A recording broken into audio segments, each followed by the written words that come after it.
Bonjour à toutes et à tous. Pourquoi prendre le changement par la main? Eh bien, en fait, c'est le début de ce que disait Churchill déjà à la fin de la Deuxième Guerre mondiale. Il disait prendre le changement par la main avant qu'il ne nous prenne par la gorge. Et puis plus prosaïquement quand même, en préparant cette petite capsule, quelqu'un m'a dit mais prendre le changement par la main, ça sonne beaucoup comme prendre un enfant par la main, et c'est pas si faux non plus. On a une trentaine de minutes pour partager quelques petites informations, parfois quelques petites astuces par rapport à cette idée de changement. Et on va s'intéresser surtout à la manière qu'on peut avoir, très simplement, en tant que responsable, en tant que cadre, de faire évoluer les choses, parce qu'on a vraiment cette capacité à créer un cadre qui permettra au changement de pouvoir éclore et progresser. Je vois ici qu'il y a déjà certains d'entre vous ont déjà rempli sur le Menti. Alors, on voit que dans le changement, c'est jamais qu'une chose, c'est jamais que dans une direction, mais qu'il y a toujours ce côté positif et ce côté négatif. Et là, je vous invite peut-être à réfléchir aussi au fait que face à nous-mêmes, il n'y a pas de champion du changement et il n'y a pas de personne qui est contre le changement par définition tout le temps. Non, suivant les environnements, suivant aussi la motivation qu'on aura par rapport à un changement ou à un autre, soyons clairs avec nous-mêmes. On peut être des fois des sacrés réfractaires nous-mêmes. Donc, je crois qu'il y a une petite légende là autour où il y aurait des gens qui seraient tout le temps en avance et tout le temps en retard. Parfois, il vaut la peine de se poser la question quel est le cadre qui est derrière. Ici, vous avez marqué, effectivement, il y a un autre rythme qui s'est installé, c'est positif pour vous. La solidarité, être à la maison, flexibilité, lien, recul, énergie. Hein. Ensemble, alors, peut-être par rapport à ces premiers mots qui sont là, la première chose qui vient à l'esprit aussi, c'est cette idée de respiration. Hein. On sent une idée de respiration, d'énergie qui est différente, de flexibilité aussi, et puis une énergie qui va dans une autre direction puisque elle prendrait plus cette attention à l'autre. Alors ça tombe bien parce que dans ce petit module, j'aimerais justement vous introduire à cette idée du fait qu'un des grands composants, un des grands facteurs de succès du changement, c'est l'attention qu'on va pouvoir porter aux autres. Puis maintenant, il y a eu des moins bonnes surprises, alors je vais le découvrir avec vous ici.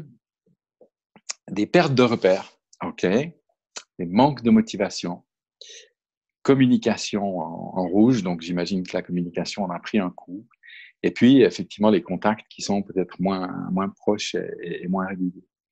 Alors c'est très intéressant cette idée de perte de repères, peut-être je rebondis là-dessus aussi en termes de motivation. Le fait souvent de motiver pour le changement, c'est souvent de dire d'abord ce qui ne va pas changer et de se poser la question, parce que ça va être des repères qui seront constants. Et souvent, on a l'impression que tout va changer, etc. Et c'est ce qui fait peur, souvent. Alors que là, en se disant, OK, quels sont les points de repère? En disant ce qui ne va pas changer. On va voir ça maintenant au travers de 4-5 points, effectivement. Comment on peut finalement rassurer, donner ces points de repère et puis permettre à l'équipe de progresser malgré l'incertitude, malgré effectivement les changements qui sont tout autour de nous.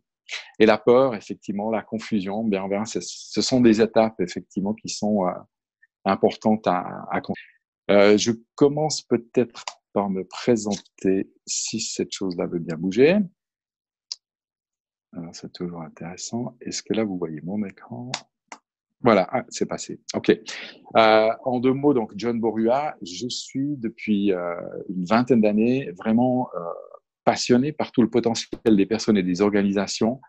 Et donc, j'œuvre à différents endroits, dans différentes compagnies, vis-à-vis aussi des personnes et vis-à-vis de la société civile, pour de plus en plus soutenir les transformations et la façon dont on approche ces transformations au niveau personnel, au niveau de l'entreprise et de l'organisation et du service public, et au niveau de la société civile plus généralement. Alors aujourd'hui, ce qui va nous intéresser surtout, c'est ces leviers en partant d'un constat qui est assez simple. Vous reconnaissez probablement dans ce qui est projeté maintenant quelque chose qui est assez connu. C'est vrai qu'on a beaucoup parlé de Maslow, on a beaucoup parlé de différentes échelles par rapport à ces besoins humains. Ici, vous en avez une qui est celle de Rojman et qui dit finalement, en termes de besoins humains fondamentaux, on a un besoin de sens, on a un besoin d'appartenance, vous voyez, cette idée de groupe, de contact, de valorisation et puis de sécurité.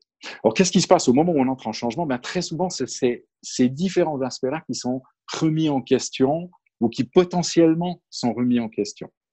Parce que ce qui est intéressant aussi dans le changement, c'est pas nécessairement ce qui arrive qui fait peur, mais c'est ce qui pourrait arriver ou ce qu'on peut percevoir comme possible. Première chose, on va se dire que ces 4 besoins, eh bien, ils peuvent servir de levier. De levier pour nous en tant que responsables, pour nous-mêmes, pour l'ensemble de l'équipe, et puis pour chaque membre de l'équipe, de travailler sur ces 4 points. Le premier, c'est l'idée du sens. C'est l'idée, est-ce que ce que je fais, ce qui m'arrive maintenant, comment je le réinterprète, comment je lui donne du sens. C'est Václav Havel, l'écrivain et ancien président tchèque, disait toujours, l'espoir, c'est pas que les choses aillent mieux. L'espoir, c'est que les choses prennent du sens, qu'on soit capable de comprendre, de remettre un contexte à ce qui nous arrive. Alors, en tant que manager, en tant que responsable ici, la première chose qu'on peut faire, c'est de rappeler la vision. De rappeler la vision, vers quoi on va. Et la deuxième chose, c'est de permettre à l'équipe et à soi-même de se dire, OK, si ça c'est la vision, si ça c'est là où on doit aller, si ça c'est l'objectif global, comment je peux, moi, décliner les choses à mon niveau? En accompagnant beaucoup d'équipes dans le changement, je me suis aperçu que très souvent, en tant que responsable, on veut apporter des réponses à tout. On se dit, il faut que j'aie les réponses, il faut que je sache répondre, et on anticipe, et on fait des organigrammes, et on fait des choses, etc. Alors que la seule chose fondamentale que demandent finalement nos équipes, et que nous, on demande aussi, c'est donnez-moi une marge de manœuvre. Laissez-moi interpréter la vision, je connais le domaine, c'est mon domaine, je connais ce métier, mais laissez-moi faire. Laissez-moi venir vers vous peut-être avec 3 options. Laissez-moi, effectivement, vous voyez, toujours, j'utilise beaucoup ces gestes, et celui-là notamment aussi, donnez-moi de l'espace. Hein, on est dans cette idée de respiration.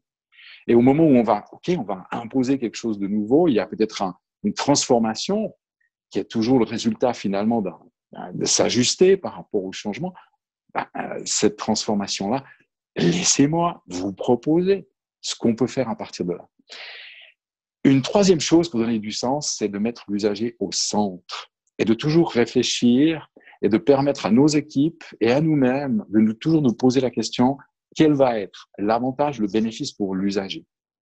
Parce que finalement, quand on y réfléchit, la seule légitimité qu'on peut avoir en tant que responsable, qu'on peut avoir en tant que manager et responsable d'équipe, c'est la légitimité qui découle de notre vision, de nos missions et surtout, avant tout, du service qu'on va donner à l'usager, du service qu'on va donner au client ou au patient. Donc, très important de se dire, OK, la légitimité, elle vient notamment de ça, de ma préoccupation de mettre ce patient au centre. Voilà, c'est quelques mots. Évidemment, on pourrait aller beaucoup plus loin, mais cette idée porteur de sens, soyez des managers porteurs de sens, c'est vraiment l'invitation quand on veut prendre le changement par la main. L'appartenance. L'appartenance, c'est le groupe, c'est l'équipe. Vous avez ici une magnifique équipe mixte, d'ailleurs, ici sur la gauche. L'idée ici, c'est effectivement de se dire, mais face à ce changement, face à ce qui nous arrive, on ne décide pas. Hein. Souvent, on ne décide pas ce qui nous arrive. Mais on peut décider comment on va réagir à ce qui nous arrive. Et le fait de se baser sur l'équipe, le fait d'aller dans cette idée d'appartenance, eh bien, ça nous permet effectivement d'avancer ensemble. Alors, il y a une chose qui aide beaucoup dans ces moments-là, c'est de remettre en avant les valeurs de l'équipe. C'est de constamment mettre un cadre qui rappelle les valeurs de l'équipe et comment, finalement, ces valeurs sont déclinées en comportement.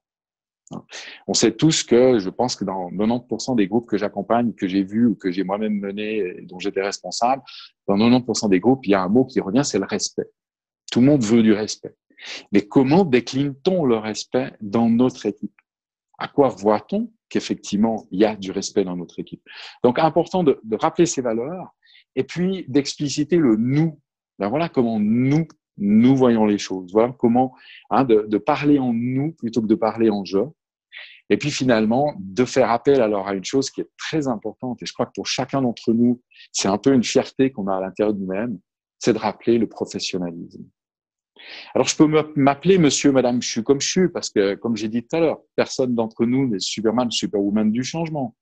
Donc, à certains moments, je peux être mon monsieur, je suis comme je suis, c'est-à-dire, ouais, bon, ben voilà, c'est comme ça, voilà, voilà, etc. Mais dès qu'on va faire appel à mon professionnalisme, dire oui, mais écoutez, on a cette situation ici, on est face à ça, qu'est-ce qu'on va développer? Qu'est-ce que vous, en tant que professionnel, vous préconisez? Si on fait appel à mon professionnalisme, à ce moment-là, je vais être déjà moins dans le je suis comme je suis. Si on fait appel au nous, en disant, ayons des comportements qui font avancer l'ensemble de l'équipe. Et quand je joue monsieur ou madame, je suis comme je suis comme je suis, est-ce que j'aide vraiment l'équipe à avancer? Pas nécessairement. Donc, comment est-ce qu'on peut, au travers de ces valeurs, de cette idée d'appartenance, faire progresser l'équipe?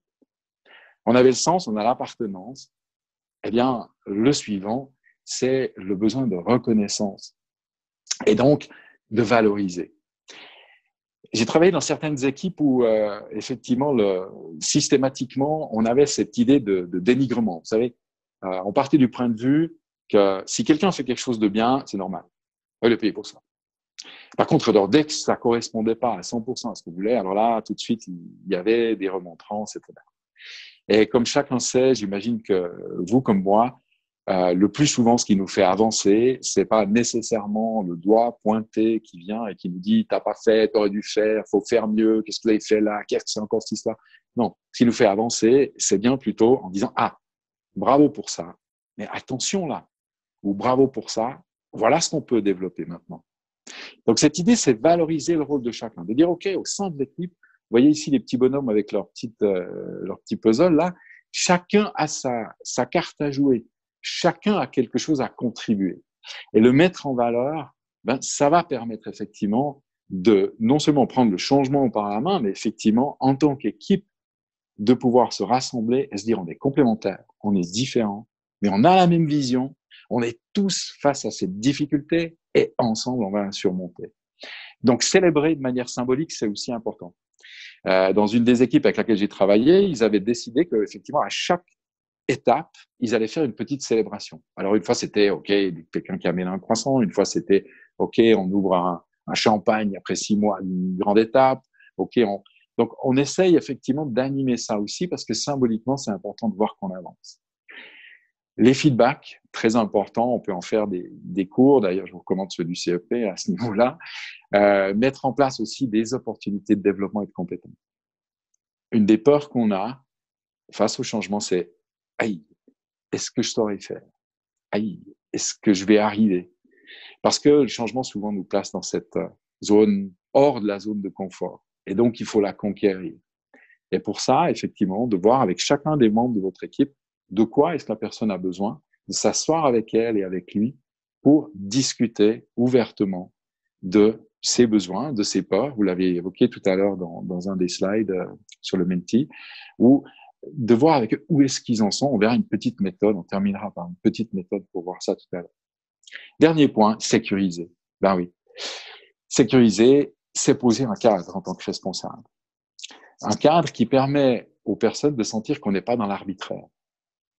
Parce que ce qui nous arrive, c'est déjà assez arbitraire comme ça. Ce qui nous arrive, ce changement imposé, ces décisions qui sont prises parfois par des hiérarchies qui sont très lointaines de la réalité, ou alors, excusez-moi, de la réalité du terrain, ou alors encore des éléments comme le Covid, etc.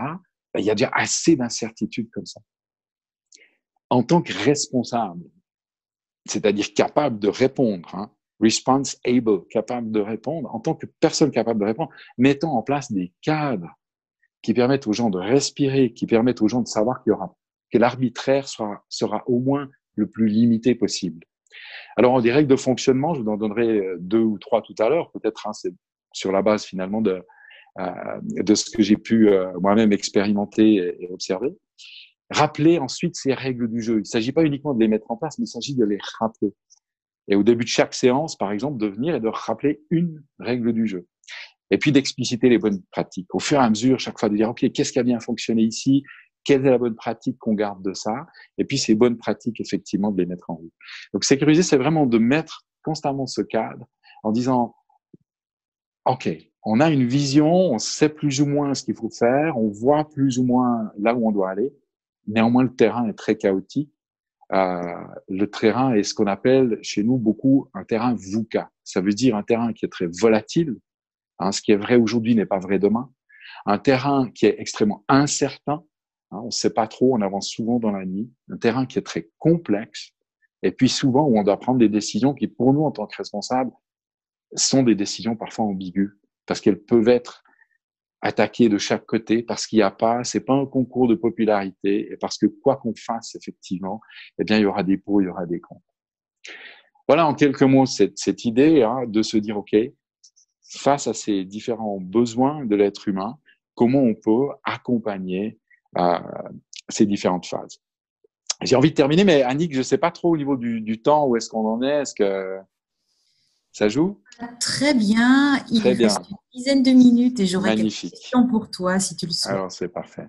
Alors, je vous présente peut-être juste cette petite méthode que vous pouvez essayer, euh, qui est, qui permet effectivement d'avancer un petit peu sur la voie du changement. Les chercheurs ont trouvé que si quelqu'un est enthousiaste pour quelque chose et que je viens vers lui et puis je rajoute encore une couche, puis je dis ouais, c'est génial, tu veux faire ça, c'est super, et puis ce changement-là, tu verras, c'est extraordinaire, etc. Plus je vais essayer d'argumenter et plus la personne, même si au départ elle était positive, elle va petit à petit dire non, non, non, mais attention, là, c'est trop, ça touche mon libre arbitre.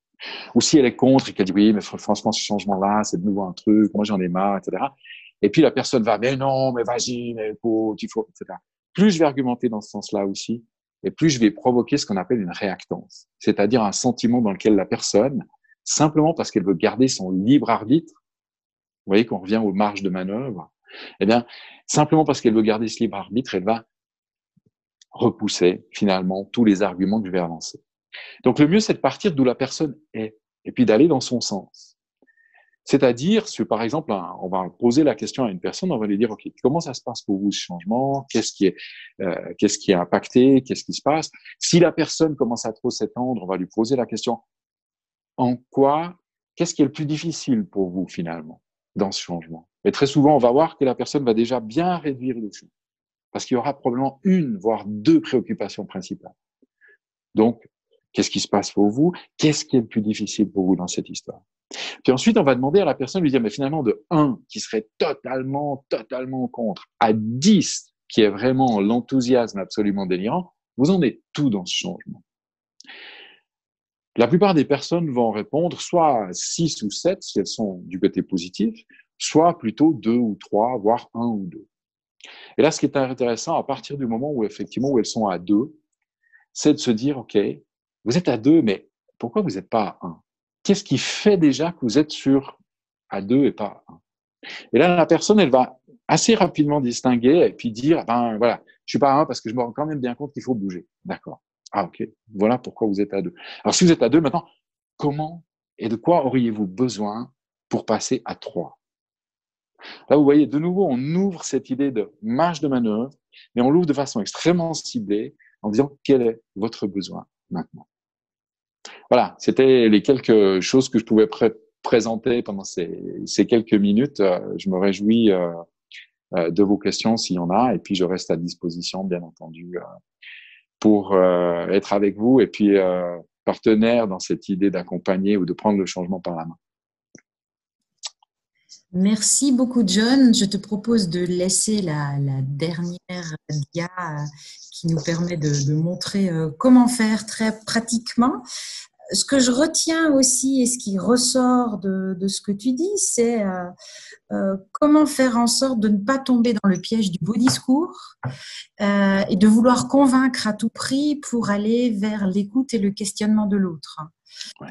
Et du coup, et là on le voit bien avec ce que tu viens de nous expliquer, hein, ne pas vouloir à tout prix démontrer à l'autre quel intérêt il a et de le faire réfléchir lui ou elle sur ses pensées. Alors, par rapport à avant, où tu nous as parlé de valeurs, de sens d'appartenance et toutes les belles choses qu'on peut dire et évoquer pour aider les personnes, moi, je me suis demandé aussi, quand je vois ce qui est sorti dans le Mentimeter, mais au fond, euh, en tant que responsable d'équipe, j'ai moi-même mes propres émotions. Alors, ok, j'ai bien vu comment faire un beau discours, mais j'en fais quoi de ces émotions? Et qu'est-ce que j'ai le droit de dire ou pas de dire? Alors là, on est tous dans un changement énorme qui impacte la planète, mais voilà, c'est un petit changement peut-être qui impacte mon équipe ou d'autres choses. Comment je fais? Est-ce que je donne l'impression que j'y crois, on y va à fond, alors que peut-être je suis pas à l'aise? Est-ce que tu as des conseils par rapport à cela? Ça, c'est une question qui revient souvent. Alors, je pense que la première chose, c'est qu'effectivement, on l'a dit, on n'est pas Superman ni Superwoman du changement. Et donc, à partir de là, de se dire, OK, j'ai aussi besoin, moi, d'une sorte de sas entre le moment où, effectivement, quelque chose arrive et le moment où je vais pouvoir être en contact avec mon équipe pour pouvoir, effectivement, le transmettre ou pour pouvoir, effectivement, rassembler l'équipe pour pouvoir trouver des solutions à court, moyen et long terme. Donc, de trouver comment instaurer souvent une sorte de sas par rapport à soi-même pour effectivement reprendre soi-même aussi le contrôle et reprendre soi-même aussi cette respiration avant d'aller effectivement remettre d'une certaine façon la casquette de responsable et puis d'aller agir en responsable. Je suis avant tout aussi un être humain. J'ai aussi besoin de ces moments de respiration. Une des choses qui est importante peut-être, c'est que je puisse, dans mon environnement, si effectivement je dispose de quelques heures ou d'un jour ou deux, c'est de pouvoir en parler avec une personne de confiance, de pouvoir évidemment échanger, par exemple entre collègues du même niveau, ou alors avec quelqu'un effectivement dans la confidentialité, et de pouvoir effectivement aussi reprendre moi-même et appliquer à moi-même finalement ces différentes étapes en me disant voilà quel est le sens que je donne à ce qui arrive maintenant face à ce qui arrive, quelles sont les options que je peux dégager, quelle est la liberté de manœuvre que j'ai pour pouvoir avancer, quelle est la liberté de manœuvre que je vais pouvoir transmettre et le sens que je vais pouvoir transmettre aussi ou permettre de créer avec mon équipe, et comment est-ce qu'ensemble on va arriver en équipe à transmettre ce message en équipe, on va y arriver. Et donc à faire effectivement la part des choses, mais c'est très important aussi de se considérer soi-même comme faisant partie du changement. Je termine juste en disant qu'effectivement, une des choses principales dans le changement, souvent le plus grand défi, c'est que chacun a un rythme différent. Au moment où vous allez annoncer le changement à votre équipe, très souvent, vous avez 2 jours, 2 semaines, 2 mois de réflexion, d'avance, de discussion, etc. Eux, ils commencent à l'étape 1, au moment où vous allez effectivement partager. Donc, pensez à cette idée de se donner le temps aussi. Souvent, on n'est pas à la minute près, sauf si vous êtes dans un service d'urgence, évidemment. Mais donc, de se donner souvent aussi, c'est peut-être ces 5, 10 minutes qu'il faut, ce temps qu'il faut pour respirer, réfléchir, prendre du recul et puis avancer. Merci beaucoup. Tu insistes beaucoup sur le concept de marge de manœuvre et comment sortir de cette sensation d'impuissance. Tu as parlé aussi de donner un cadre de sécurité, de sécuriser et de rassurer. Par rapport aux marges de manœuvre que nous pouvons avoir, est-ce que tu aurais une ou deux idées, un ou deux petits exemples de petites choses toutes simples à faire pour donner ou redonner ce cadre de sécurité? Alors, je pense que ce qui est très important de définir en termes de cadre, très souvent, c'est de repérer assez rapidement et d'exprimer très rapidement vis-à-vis de l'équipe qu'est-ce qui est négociable et qu'est-ce qui n'est pas négociable. Et ça va nous aider énormément de façon à ce que pour vous-même, quand vous posez l'objectif, quand vous discutez avec vos équipes, vous nommez, voilà, ça, c'est la partie non négociable. Nous devons avoir accompli telle chose, nous sommes partis pour telle vision, etc., etc. Il y a des choses qui ne sont pas négociables, qu'on ne choisit pas. Et puis, quelle est la partie négociable? Et donc, je pense en distinguant ces deux choses-là, on arrive toujours à trouver des marges de manœuvre qui permettront effectivement aux gens de progresser. Parce que pour autant que soi-même, effectivement, on ne se mette pas dans la mission de dire je dois répondre à toutes les questions et puis je dois savoir tout dès le premier jour et puis je dois pouvoir effectivement leur tenir la main et tenir la main à chacun dans ce processus. Non, c'est vraiment un processus beaucoup plus de responsabilisation, de dire ben voilà ce qui est posé, ce qui n'est pas négociable. Et puis maintenant, voilà ce qui est négociable et voilà où on peut discuter, avoir des marges de manœuvre.